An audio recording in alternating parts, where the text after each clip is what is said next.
આપ સૌની ઉપસ્થિતિની નોંધ લેવા માટે હું કરમસદ સંતરામ મંદિરના મહંત પરમ પૂજ્ય મુરારીદાસજી મહારાજને વિનંતી કરીશ કે આવે અને આપણને સૌને શુભાશીર્વાદ કરે. પૂજ્ય મુરારીદાસજી મહારાજ.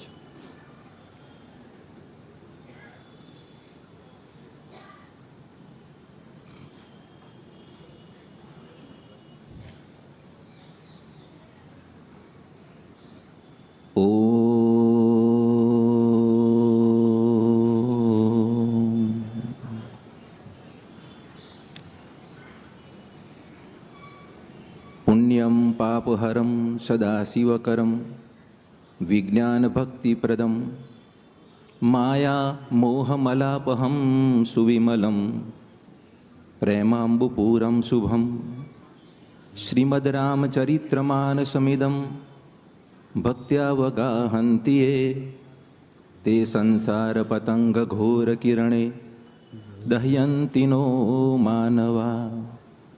ઓમ શાંતિ શાંતિ શાંતિ. યોગીરાજ અવધૂત શ્રી સંતરામ મહારાજની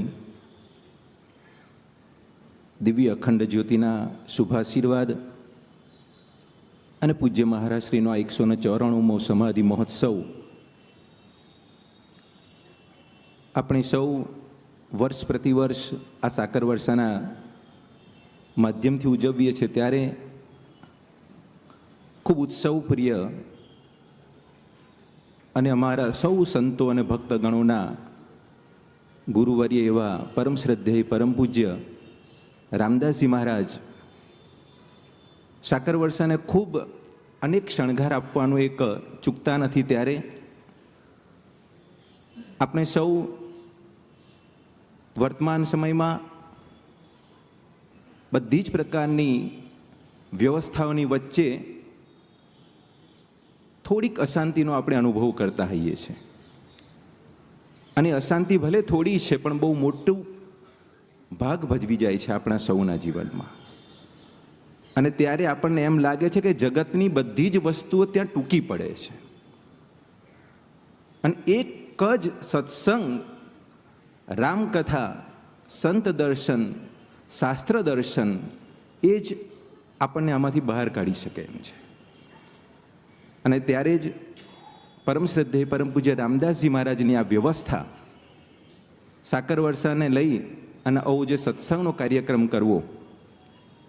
આ વર્ષે તો હમણાં હસીતભાઈએ કહ્યું એમ કે પરમ શ્રદ્ધેય પરમ પૂજ્ય નારાયણદાસજી મહારાજની દ્વિદશાબ્દી મહોત્સવ પણ આપણે સાથે ઉજવી રહ્યા છે. અને સંત, સપૂત અને સાક્ષર આના માધ્યમથી પણ આ રામકથાનું આયોજન અહીં આગળ થયું છે. પૂજ્ય બાપુ માટે આપણે શું શબ્દ વાપરવાના હતા? અનેક સંતો તમે જુઓ છો, પ્રથમ દિવસથી લઈને અંતિમ દિવસ સુધી અહીં ઘણા જ સંતો અને ઘણા જ વિદ્વાન વ્યક્તિઓ પણ અહીં આગળ આવ્યા. પૂજ્ય બાપુ માટે ખૂબ અહોભાવ એમણે વ્યક્ત કર્યો. ત્રિવેણીનો એક કાર્યક્રમ સુંદર થયો, અનેક કથાકારો અહીં આગળ આવ્યા, ઘણા રોકાયા પણ છે હજુ. પણ આ સમગ્ર જે અમૃતનું મંથન થઈ રહ્યું છે, બાપુ એટલે ભલે વ્યક્તિ છે, એક સંત છે, પણ બધા જ શાસ્ત્રોનો નિચોડ છે. બાપુ એક અમૃત છે અને અમૃતના ઘડા ન હોય. તમને અમૃતનો આખો ઘડો પી જાઓ તો જ તમારું કલ્યાણ થાય એવું ન હોય, પણ કોઈ પણ જગ્યાએથી એમના મુખેથી જે કોઈ વાત નીકળી હોય એમાંથી એકાદ સ્પર્શ તમને થઈ જાય, એ પણ તમારા જીવનનું કલ્યાણ કરવાવાળું હોય છે. મને કદાચ આ સંતોના સંગે એવી વાત કરવાનું મન થાય, ભલે નાનો છું, પણ જો આપણે ધરતી ઉપર ઊભા હોઈએ તો આપણને આજુબાજુની 4 દિશા દેખાય, પણ થોડા ધીરે ધીરે ધીરે ધીરે ઉપર જતા જઈએ તો આપણને આખો એ વિસ્તાર દેખાતો હોય છે. એમ વ્યક્તિ જ્યારે નાનો હોય અને અધ્યાત્મ તરફ પ્રયાણ કરતો હોય ત્યારે આપણને એમ લાગે કે એ તો એક માત્ર એક ગામનો છે. જેમ આપણે કહે ને બાપુ કે હું તલગાજરડી ભાષામાં અથવા તલગાજરડી વ્યાસપીઠ મારી, પણ જ્યારે અંદરથી ખૂબ ઊંચાઈ પ્રાપ્ત થતી હોય છે ત્યારે વ્યક્તિ માત્ર એક પરિવારનો રહેતો નથી, પણ આખા વિશ્વની એ સંપત્તિ બની જાય છે. અને મને આજે ખૂબ હર્ષ સાથે કહેવાનું મન થાય કે બાપુ આજે વિશ્વની એક સંપત્તિ બની ગઈ છે, કારણ આખું વિશ્વ બાપુની વાતોની નોંધ લે છે. આખું વિશ્વ બાપુની વાતોની નોંધ લે છે. અને બાપુ, મને ખૂબ હર્ષને આનંદ થાય મારા બાળપણને યાદ કરતા કે હું જ્યારે 3જા ધોરણમાં ભણતો ત્યારથી બાપુને સાંભળું છું. અમે લોકો રમતા અને બાપુની કથા ચાલતી હોય તો અમે રમતા રમતા ઘરમાં અંદર પાણી પીવા આવ્યા હોય અને કોઈક ઉદાહરણ ચાલતું હોય બાપુનું, તો અમે એમ થાય કે હવે 2 બોલ જવા દો, નથી રમવા હમણાં, પણ આ ઉદાહરણ સાંભળી લઈએ. એટલે અને મને ગુરુકૃપા એવી પ્રાપ્ત થઈ, બાપુના આશીર્વાદ તો પ્રાપ્ત થયા જ થયા, પણ ગુરુકૃપા એવી પ્રાપ્ત થઈ કે આજે નામ પણ મોરારી દાસ જ પડ્યું. ખૂબ હર્ષને આનંદ થાય છે સંતરામ મહારાજના આંગણામાં, જેને કહેવાય કે કોઈક વસ્તુની શોધ કરવી છે, કોઈક વસ્તુ પ્રાપ્ત કરવી છે, એ વસ્તુ આપણને અહીંયા આગળ સહજતાથી હવે મળવા તરફ જઈ રહી છે એવો ભાસ થાય છે. અને બાપુ જેવા મહાપુરુષો આ સંતરામ મંદિરને એમ સમજતા હોય કે આ મારું ઘર છે. આ કેટલો મોટો વિશેષ પ્રેમ છે. આજે હું માનસ યોગીરાજ કહું કે યોગીરાજ માનસ કહું, આ બંને એક છે. કારણ કે એક બાજુમાં યોગીરાજ માનસ કહું છું અને માનસ યોગીરાજ કહું છું, ત્યારે એક બાજુમાં બાપુ યાદ આવે છે અને એક બાજુમાં રામ બાપુ યાદ આવે છે.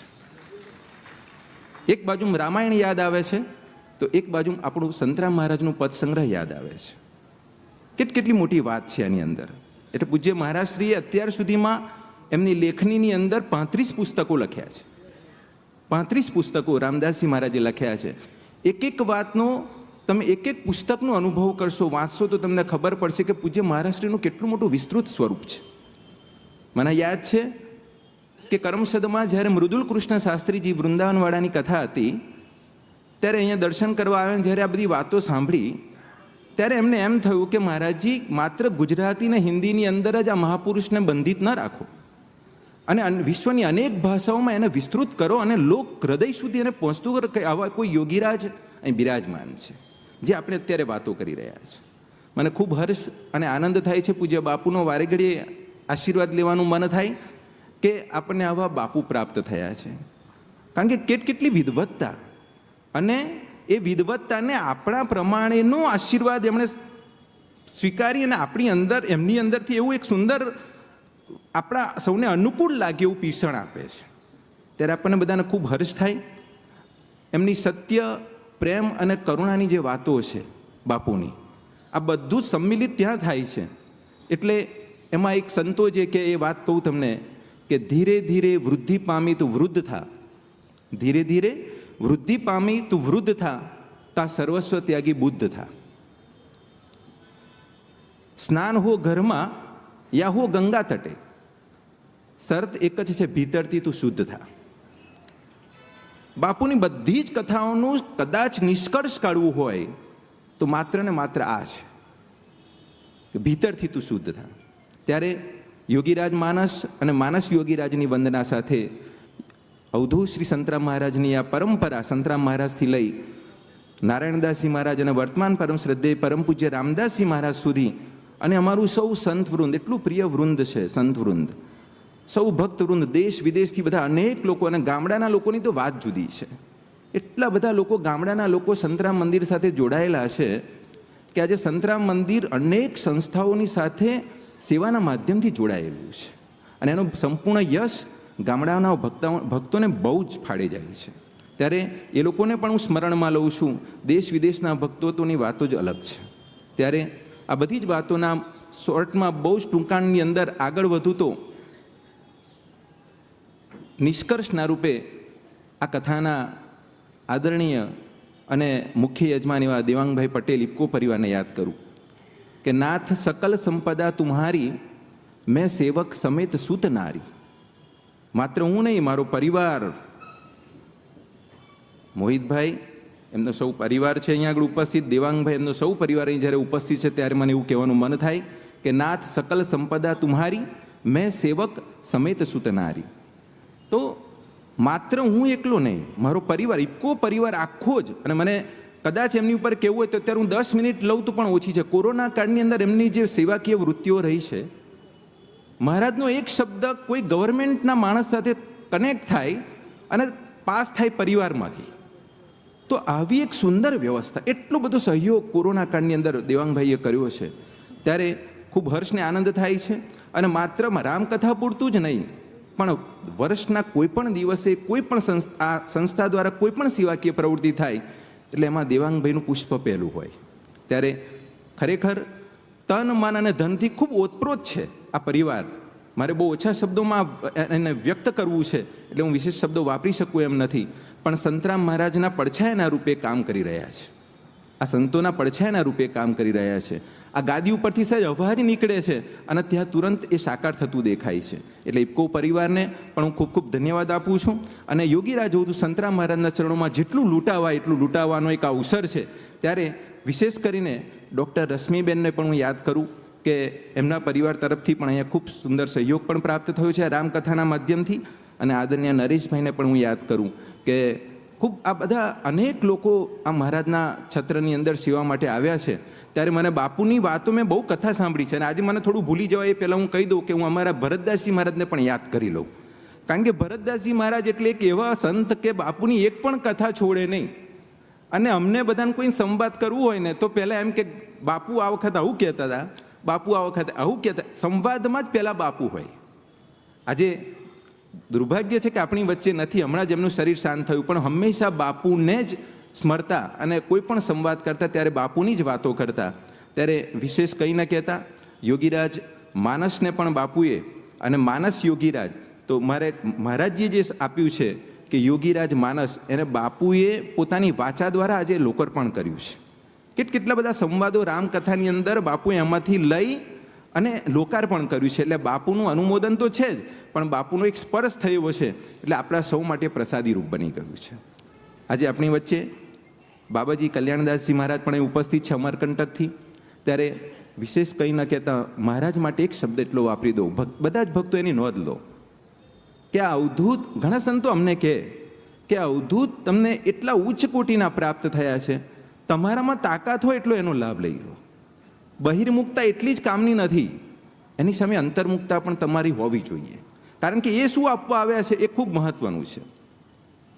સંતરામ સાચું ભણ્યા, ભણીને ભણાવે રે, બે અક્ષરમાં લાવે રે. આગળ પદમાં છે બે અક્ષર એટલે રામ. આ પ્રસાદીનો કરીને તમને બધાને જ્યારે આપતા હોય ત્યારે એ રામ તમારું કેટલું કલ્યાણ કરવાવાળો શબ્દ છે, મંત્ર છે. ત્યારે આવું, મારે વધુ સમય લેવો નથી, પણ બધાનો એક વખત ખૂબ ખૂબ આભાર સાથે મહારાજ માટે એટલા શબ્દો આપની વચ્ચે કહીને જઉં છું કે ખાલી હાથ હે મગર, ખાલી હાથ હે મગર, ઝોલે મેં ઉસકે કોઈ સંવિધાન હૈ.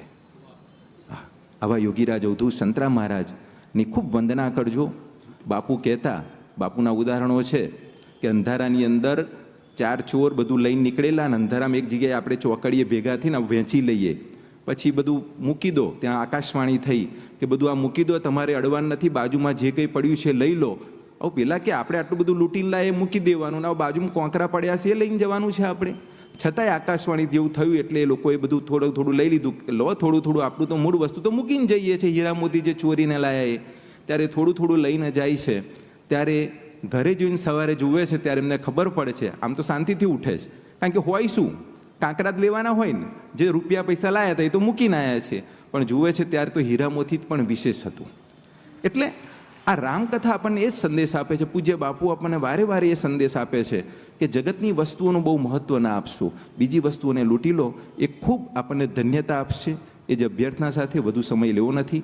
પૂજ્ય બાપુને વારે વારે વંદના કરું છું. અને બાપુ, આ આભાર વિધિ માટે મને હસીતભાઈએ ઊભો કર્યો છે, અમારા સૌ સંતોએ ઊભો કર્યો છે.